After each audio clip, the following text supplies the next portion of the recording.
Well, we certainly appreciate everybody sticking around. This is part two of the interview with Mr. Jeff Nielson, India's gold scheme and silver depletion. And we're going to pick up right where we left off in part one. Thank you so much. Really big, the big money is coming in, and that's what is driving the retail market at this point. What do you think about that? I certainly believe that the big buyers, and of course by that we generally mean Russia and China, are the most important players in the market at the present time. And of course, that gets into a whole other subject we've talked to at length with respect to quote unquote the gold war and China suddenly leaping into the open market and beginning to purchase gold on the open market every month when it had not been doing that for many years. So yeah, there's no doubt that it's already happening in gold. But the silver market is so much murkier in a lot of respects, and a lot of it has to do with the fact that uh, there are silver is not officially recognized as a monetary metal the way gold is, and so our nations don't have monetary stockpiles of silver, and uh, in fact, there's no large visible stockpiles of silver at all, which of course then gets us into another subject we've discussed before, which is the likelihood of a quote unquote secret stockpile of silver. Right. So, the thing is uh, we get glimpses of these issues and these subjects rather, and so uh, we can make inferences from these glimpses, but at the same time, we simply don't have enough concrete data to reach unequivocal conclusions. So, I hedge somewhat when I point towards something because generally with the amount of information we have available, there will be two or three possible explanations as to why we're seeing a particular phenomenon at any given moment in time.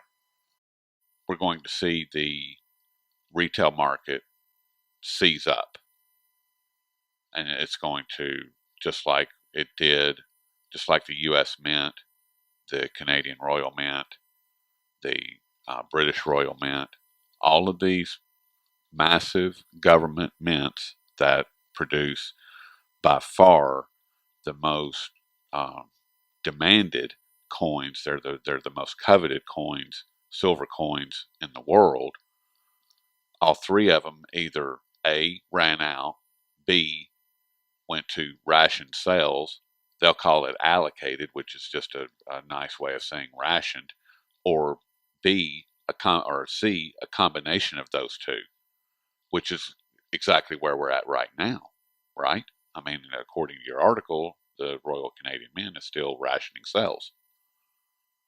Well, but as I've discussed before, th- there's a dichotomy here. We go to the Eastern Hemisphere, and we see India still apparently able to import silver in whatever quantities it wants, and so over the last couple of years, it's once again been breaking import records, breaking the import record that it set previously back at the crash of '08, when the price of silver plummeted to such a low. And of course, that's another example to illustrate.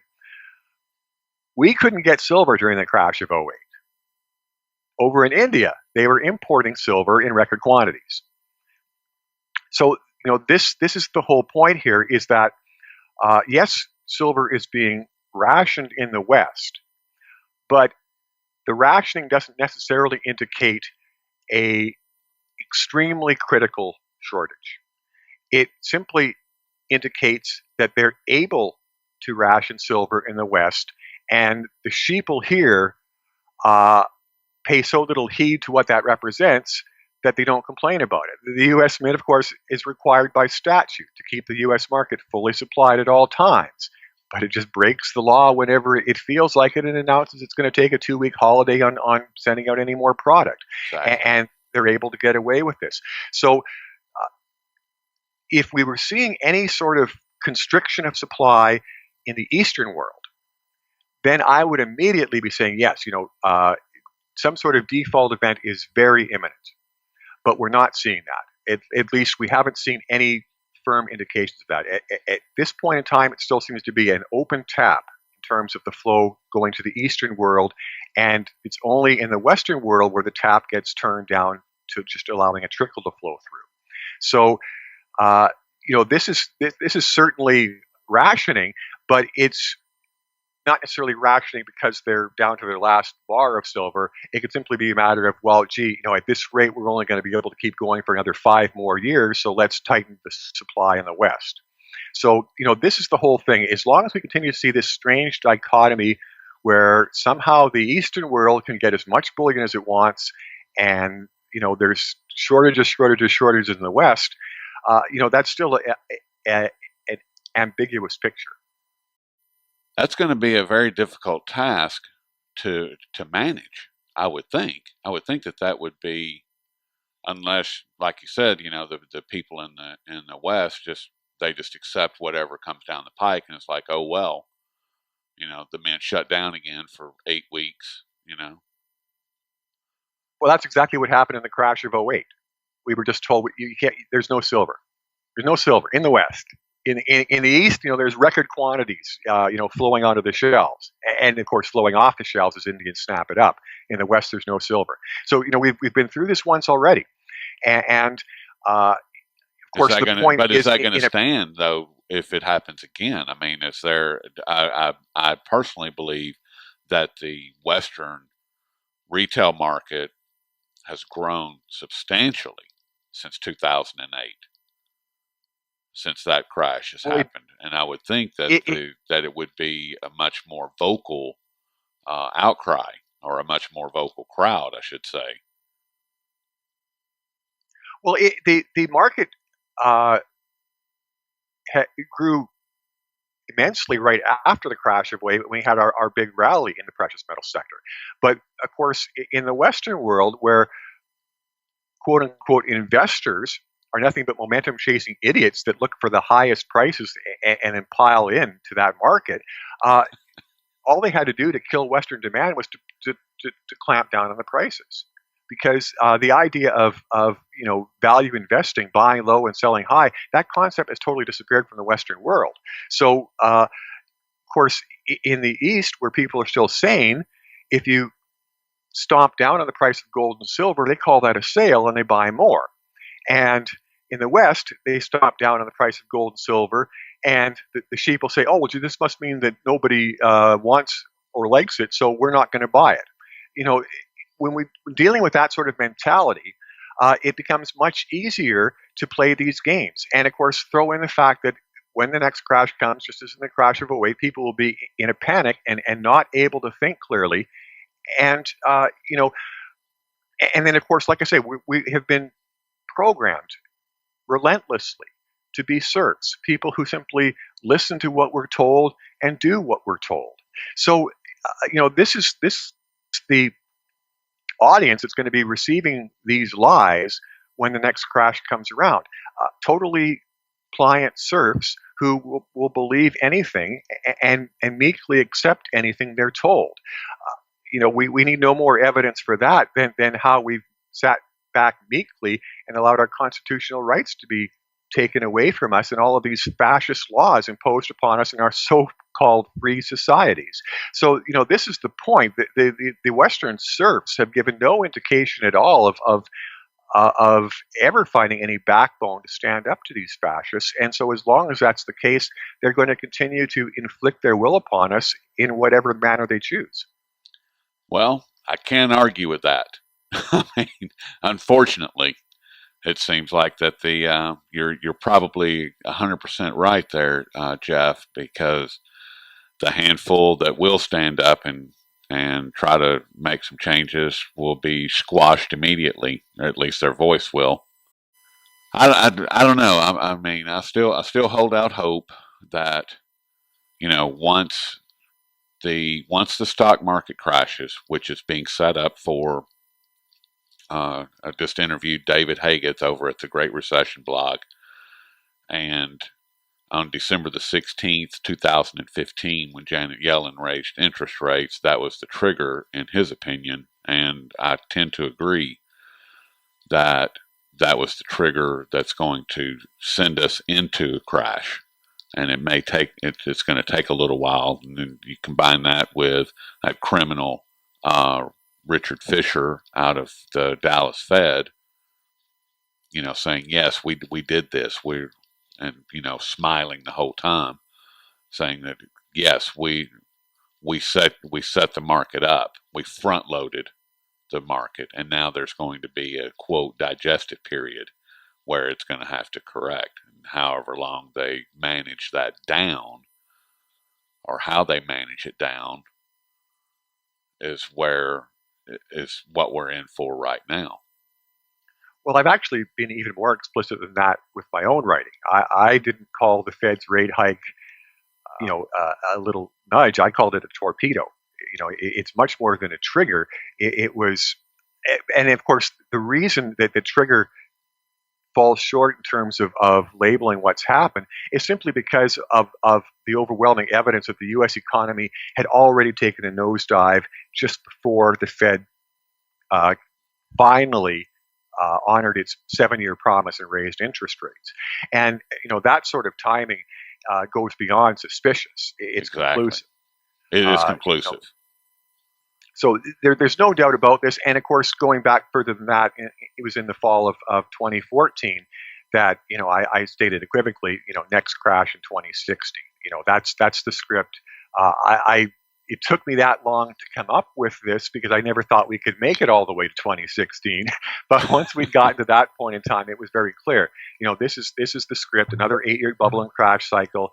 Do the handoff when the U.S. election cycle flip flops from one half of the two-party dictatorship to the other, and start the reset and do it all over again. And that's what they've been doing now over the last 16 years. This is the third bubble and crash cycle that we've had, and third 8-year bubble and crash cycle we've had, and it now seems to be their pattern that's carved in stone. So that's definitely coming, and of course, default in precious metals markets is definitely coming.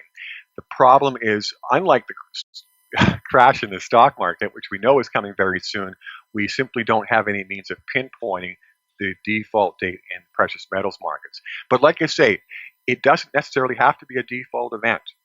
If the bankers simply go too far and torture the market too much, we'll have decoupling, which is the other means of moving towards reality and rationality and justice in these markets. And decoupling is something that the bankers have very little control over, which is one of the reasons I've stressed this as a path towards sanity many times over the past 3 or 4 years. Decoupling is a very real possibility and perhaps our best hope. So, there's always hope. And the point is that physical markets follow a set of principles that are immutable because they're based on arithmetic. And so the point is when you underprice something, it will definitely lead to default and a collapse of the market. That's guaranteed. What makes gold and silver unique in all the world of hard assets is that we had these massive stockpiles of these precious metals which have accumulated over 5,000 years of mining. And so the fundamentals that apply to all markets simply are applying to these markets much more slowly because of the existence of these massive stockpiles. So the fact that we haven't seen a rational fundamental response to the bankers' extreme price suppression does not mean that we're never going to see it. It simply means it's even closer than it was, because at some point the stockpiles run out and then reality detonates on these markets in one form or another, either through default or via decoupling if they simply push things too hard. Last question. You've referenced decoupling several times during this conversation. What is China and Russia? What is their role going to be as far as, because the exchange rate for gold and silver are set in the West. Gold at the LBMA, silver at the COMEX. And what are they going to have to say when all of this, and it's coming. I mean, you and I can't say when, because I don't know about you, but my crystal ball is permanently broken, so I don't know when it's going to happen. I'm just not a fool and can't see that it is going to happen. But what are they going to have to say about all of this? Well, that's a great question because, of course, that leads us to another possible avenue of decoupling, which is an official decoupling. Because, of course, as we know, China has announced that it wants to make the Shanghai Gold Exchange a true physical market. Which it And is. well, it is and it isn't. They are still trading on a paper basis, but the difference is that a lot more metal is taken for delivery in that market. So the market still operates roughly according to the same mechanics as the Western paper fraud market. It's just that in the actual transactions themselves, there's a greater degree of legitimacy. But what China's talking about is going further than this and essentially transforming this Shanghai Gold Exchange from a paper futures market, which is what it is primarily today, to a true physical market.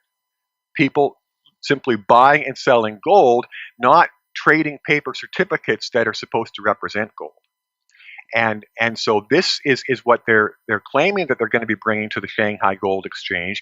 And of course, if they do turn the Shanghai Gold Exchange into a true physical market, almost certainly that implies an official decoupling, because obviously a true physical market where all contracts are settled in gold could not possibly operate on the ridiculous paper prices we see in the West, where only a microscopic percentage of the contracts are ever actually settled in metal.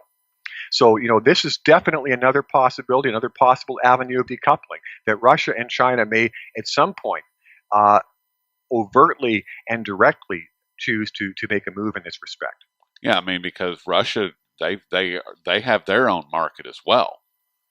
They have, I can't remember if it's the Russian gold exchange or what. I can't remember its true name, but I do know that it's been operational for well over a year now, and they have ramped up their official gold holdings as far as at the state level.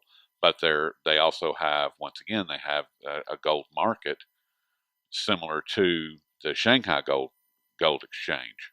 So if the Shanghai Gold Exchange, whenever they finally step up to the plate and say we're going to start setting a benchmark price or a benchmark exchange rate, then won't that at that moment that will put the West on notice, right? Or what would be the impact of them doing that right now? Well, of course, the question mark is whether what China has pledged is going to become a true reality. Because a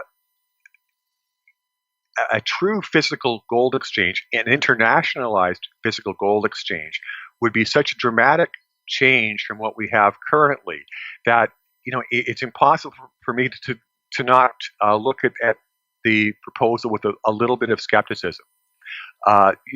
So often in the past we've heard rumblings of changes that we hope would lead to legitimacy, and nothing has panned out. So for this reason, I don't want to get overly committed and say, oh yeah, well, this is definitely going to solve all of our problems. Just wait until such and such a date, and then we're going to enter a brave new world. I'm cautiously optimistic. I certainly fully believe that China and Russia are in no way connected to the West's crime syndicate system, and that they are genuine rivals. And for that reason, they are definitely motivated to make a break from this system of Western corruption. The question becomes, of course, when will they see the time is right to make these overt moves? Of course, as I've said to you before and your audience, for me, when China simply stepped into the open market and started purchasing gold, that was a very dramatic moment. Yes. And of course, that's why I labeled it, quote unquote, Gold War. So, that could very well have been the true demarcation point, where Russia and China stop being merely passive chess players and start to become more active protagonists for us in the global theater. And if that's the case, we could see things start to change very rapidly and in very significant ways. It just, of course, we've all been waiting for so long and burned with false expectations so often in the past that I just don't want to be building up people's expectations to too great a level only to see them dashed either partially or completely. Yeah, and I respect that, and I appreciate you saying that, Jeff. It just because according to China's own word, we're supposed to. That's already supposed to be in place. It was supposed to have been put into place somewhere around September, October of 2015. Here we are in January 2016, and it's nothing. There's nothing, and there's no word about when it could possibly be or anything. There hasn't been word on that for several months now.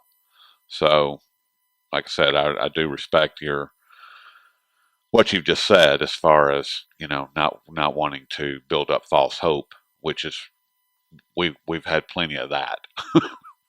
And the other side of it is that China and Russia themselves, could have a very definitive plan in place, but it's a plan that's based on reacting to particular events.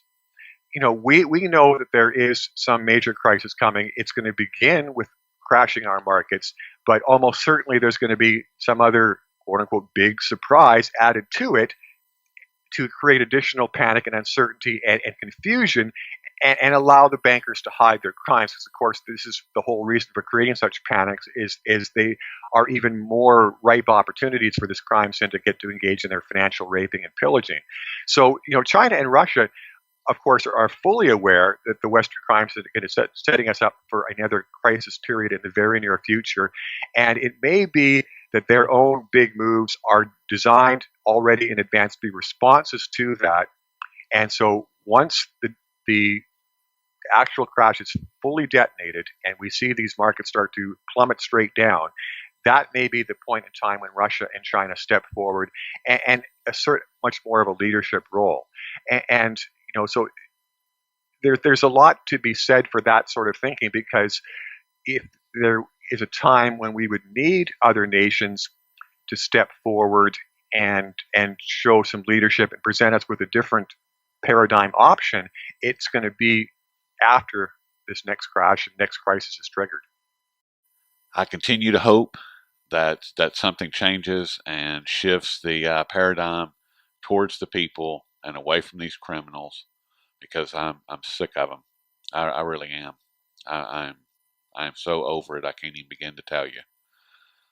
It's just a blatant criminality, and as we've said before, said to you on numerous occasions, if we can see it, then the people that are running China, that are in charge of Russia, in charge of India, they can see it as well. They can see it a lot clearer than you and I can see it. I mean, and it's just I just really hope that that's something. And I may eat these words, but I wish that the system would crash. I wish it would crash today, and I wish it would burn. I wish it would burn to the ground, because it's not working. And as Chris Dwayne has said for a long time, what's worth saving? What's worth holding on to? I mean, other than your family and friends. I mean, Well, and sadly, that's the big lesson of history is we rarely move out of a period of devolution and corruption uh, directly towards some path toward of growth and prosperity. It's almost always uh, a complete crash of the old system, reduced to complete rubble, and then something new and better rises out of the rubble.